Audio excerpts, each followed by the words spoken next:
Değerli izləyicilər, videonu bəyənib kanala abunə olun ki, hər kəs son xəbərlərdən anında məlumatlansın. Ürəyimdə sirlər yatır ki, açsam ailələr dağılar. Onlar qəbrə qədər mənimlə gedəcək. Bu sirlər tanınmışlarla bağlıdır. Bunlar mənə və qarşımdakı insana məxsusdur. Açıb danışmıram, çünki qarşımdakı buna layiqdir. Xəbər verir ki, bu sözləri müğənni Tacir Şahmaloğlu gün ortası proqramında deyib. Sənətçi show biznesdə gizlətdiyi sirlərdən danışır. Tacir Şahmaloğlu duet ortaqları ilə adının eşq dedikodularında hallanmasına belə rəqsə verir.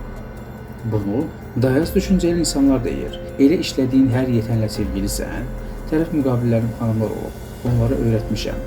Mənə aşıq olmamaq qeyri-mümkündür.